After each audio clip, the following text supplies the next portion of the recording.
Мен Серік қызы Ақнұр.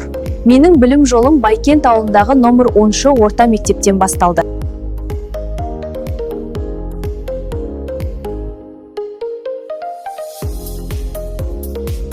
Алтын белгі иегері атануым тәлім берген ұстаздарымның еңбегі мен табандылық пен еңбектің алғашқы нәтижесі болды деп айта аламын.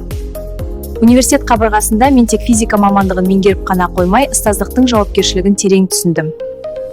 Бұл жетістік мені Абай атындағы Қазақ ұлттық университетінің Бүлбүл гранты ретінде студенті болуға жетеледі.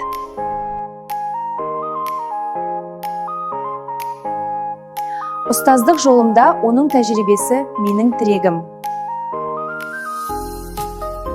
Алайда менің мұғалім болу арманым студенттік шақта емес, балалық шағымда қалыптасты. Себебі менің анам мұғалім.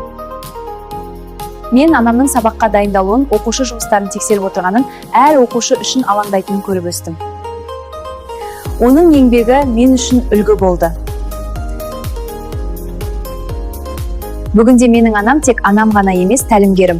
Оның қолдауы мен сенімі маған әрдайым күш береді. Бүгінде сол арман мені өзім білім алған мектебіме қайта алып келді. Қазір мен орта мектептің физика пәнінің мұғалімімін. Менің басты мақсатым кәсіби біліктілігімді арттыру, ізденісте бола отырып, өздігінен көзқарасқан тұлға тәрбиелеу. Бұл мен үшін үлкен жауапкершілік әрі зор мақтаныш. Менің педагогикалық ұстанымым физиканы жаттатпаймын, түсіндіремін, түсіндірмеймін, дәлелдетемін. Тек формула емес, ол өмірдің логикасы.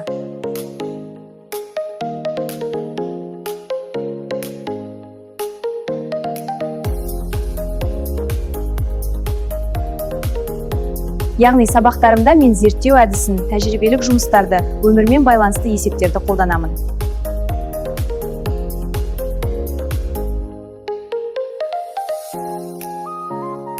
Сонымен қатар аудандық үздік қысқа мерзімді жоспар байқауына қатысып, жүлделі 2 орынға ие болдым.